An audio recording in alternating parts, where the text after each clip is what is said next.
3 বছৰত কোটিপতি SI আভাজ্যোতি ৰাভা নকল সোণৰ ঘাটিত বহি কেনেকৈ হ'ল কোটিপতি SI আভাজ্যোতি ৰাভা সম্পত্তিৰ কথা শুনিলে আপোনাৰ চকু কপালত উঠিব। আজিৰ এই ভিডিঅ'টোত আলোচনা কৰিম সেই SI আভাজ্যোতি ৰাভাৰ বিষয়ে। কিয় কেনেকৈ ক'ৰ পৰা আহিল সেই টকা আৰু কেনেকৈ 3 বছৰ চাকৰিৰ কাৰ্যকালত ইমান ধনৰ সম্পত্তি গৰাকী হ'ল আৰু জোনমণি ৰাভাৰ পৰিকল্পিতভাৱে হত্যাকাণ্ডৰ লগত জড়িত হৈ থকা বিশেষভাৱে SI আভাজ্যোতিৰ নামটো সাঙুৰ খাই আছে আৰু ইমানখিনি হৈ যোৱাৰ পিছতো জনাৰ পিছতো কিয় কেলৈ SI আভাজ্যোতি ৰাভাক শাস্তি প্ৰদান কৰা হোৱা নাই, এই সকলোখিনি কথা মই এই ভিডিঅ'ত আলোচনা কৰিম। আপোনালোকে ভিডিঅ'টো সম্পূৰ্ণ চাব। যদি চেনেলত নতুনকৈ আহি চেনেললৈ এবাৰ ছাবস্ক্ৰাইব কৰিব, এটা কমেণ্ট কৰিব আপুনি কোন জেগাৰ পৰা মোৰ ভিডিঅ'টো চাই আছে। আভাজ্যোতি ৰাভা প্ৰথমেই তেখেতে CISFত চাকৰি কৰিছিল আৰু কিয় কেলৈ সেই চাকৰি ৰিজাইন দি পুলিচত যোগদান কৰিছিল এই কথা কিন্তু আজিলৈকে পোহৰলৈ অহা নাই। আৰু 2020 চনত তেখেতে পুলিচত যোগদান কৰিছিল আৰু যোগদান কৰিয়েই নগাঁও জিলাৰ আৰক্ষীৰ নিৰ্দেশত তেখেতে কাম কৰিছিল প্ৰথমেই। তাৰপিছত কিছুদিনৰ পিছতেই ইটাচালি আৰক্ষী চকীত তেখেতে IC হিচাপে কাম কৰিবলৈ সুবিধা পাইছিল। তাৰ পিছতেই কিছুদিনৰ পিছতে ঠিক তেনেদৰেই শৈব গাঁৱৰ আৰক্ষী চকীৰ ভাৰপ্ৰাপ্ত আৰক্ষী বিষয়া হিচাপে সেই SI আভাজ্যোতি ৰাভাক তালৈ পঠোৱা হৈছিল বা তাত তেখেতক কৰ্মসংস্থাপন দিছিল। আৰু এই সকলোখিনি কাম এগৰাকী খকুৱা আৰক্ষী বিষয়াৰ নগাঁৱৰ তেখেতৰ আদেশ আৰু নিৰ্দেশৰ মতেই হৈছিল। সেইগৰাকী আৰক্ষী বিষয়া হ'ল ASP ৰূপজ্যোতি কলিতাই আৰু ৰূপজ্যোতি কলিতাৰ আদেশ আৰু নিৰ্দেশৰ মতেই ঠিক তেনেদৰে এই সকলোবিলাক পৰিকল্পনা যিটো চক্ৰান্ত তেখেতসকলে ৰচিছিল এইখিনি হৈছিল। আৰু সেই ৰূপজ্যোতি কলিতাৰ ছাত্ৰ আছিল সেই SI আভাজ্যোতি ৰাভাই আৰু সেই ৰূপজ্যোতি কলিতাই SI আভাজ্যোতি ৰাভাক প্ৰশিক্ষণ দিছিল, শিক্ষা প্ৰদান কৰিছিল কি ধৰণে নকল সোণ, জাল নোট আৰু সেই তীৰৰ সেই লোকসকলৰ লগত, ব্যৱসায়ী লোকসকলৰ লগত, সেই অপৰাধী লোকসকলৰ লগত কি ধৰণে কথা বতৰা পাতিব লাগে, কি ধৰণে তেখেতসকলক নিয়ন্ত্ৰণত ৰাখিব লাগে, কি ধৰণে তেখেতসকলৰ ওচৰত গৈ কমিশ্যন উঠাব লাগে মাহে মাহে, সপ্তাহে সপ্তাহে। এই সকলোবিলাক প্ৰশিক্ষণ দিছিল সেই ASP ৰূপজ্যোতি কলিতাই।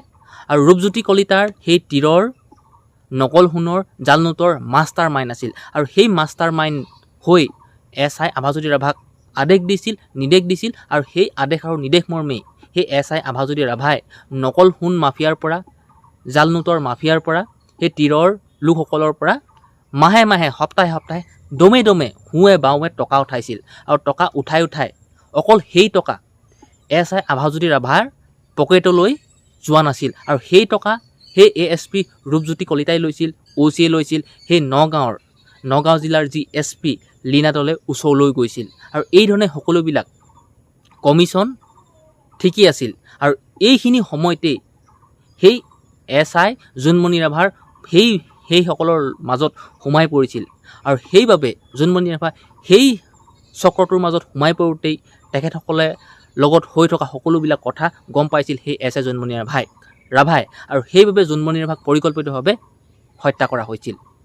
তাৰপিছত আপোনালোকে জানেনে জোনমণি ৰাভাৰ বৰ্তমান তদন্ত হৈ আছে আৰু আজিলৈকে CBI কোনো তথ্য ফাদিল কৰা নাই যে কোন আচলতে জগৰীয়া। আৰু সেই SI আভাজ্যোতি ৰাভা 3 বছৰ চাকৰিৰ কাৰ্যকালত কেনেকৈ ইমান সম্পত্তি গৰাকী হ'ল আপোনালোকে গম পালেই। আচৰিত হ'ব, সেই SI আভাজ্যোতি ৰাভাৰ ঘৰ হ'ল বকুত আৰু তেখেতৰ ঘৰৰ আৰ্থিক অৱস্থা দেখিলে যে সেই আভাজ্যোতি ৰাভাৰ ঘৰৰ যে বেকগ্ৰাউণ্ড আগতে যে ভাল আছিল তেনেকুৱা একো নুবুজায় বা নহয়। বকুত তেখেতৰ ঘৰখন সাধাৰণ এটা ঘৰ, গাঁৱৰ ঘৰ আৰু এটা আছাম টাইপৰ ঘৰ। ঠিকেই আছে, চব ঠিকেই। তেখেতৰ পিতৃ এজন চৰকাৰী শিক্ষক আৰু তেখেতৰ মাতৃ হ'ল, সেই আভাজ্যোতি ৰাভাৰ মাতৃ হ'ল গৃহিণী আৰু এজনী ভনীয়েক আছে। কিন্তু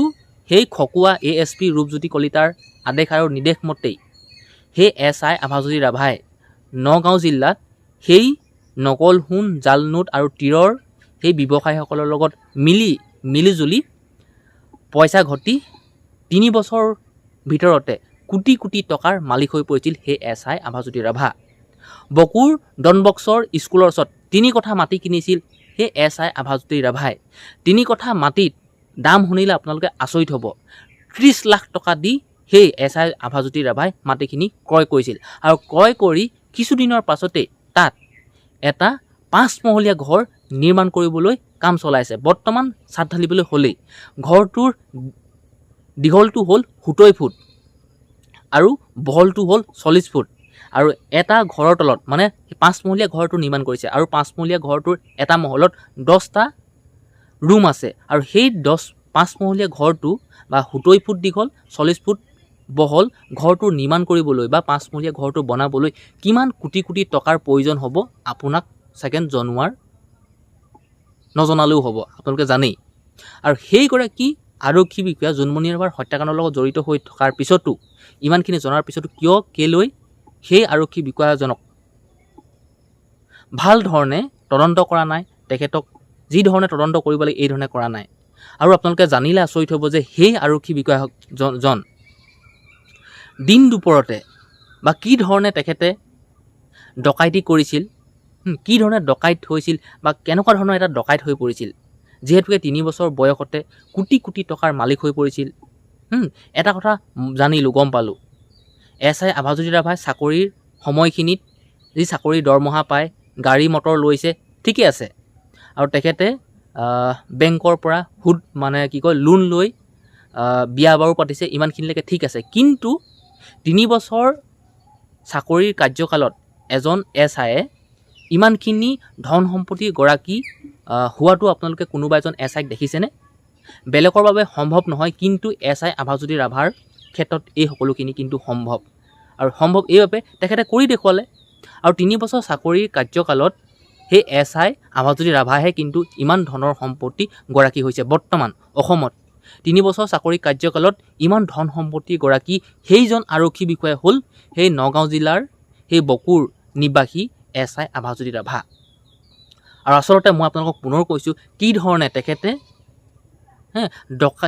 কেনেকুৱা ধৰণৰ ডকাইত হৈ সেই SI আভাজ্যোতি ৰাভাই সেই নগাঁও জিলাত পইচাখিনি বাৰু সেই নকল সোণ জাল নোটৰ তীৰৰ সেই ব্যৱসায়ীসকলৰ পৰা উঠাইছিল বাৰু আচৰিত যিহেতুকে এই সকলোখিনি তদন্ত আচলতে যি দুৰ্নীতি নিবাৰক শাখাৰ লোকসকলে ঠিকমতে তদন্ত কৰিব লাগে আৰু আচৰিত মই এইবাবে কৈছোঁ যিহেতুকে 3 কঠা মাটি 30 লাখ টকা দি কিনিছে তাতে আকৌ ঘৰ সাজিছে 5 মহলীয়া ঘৰ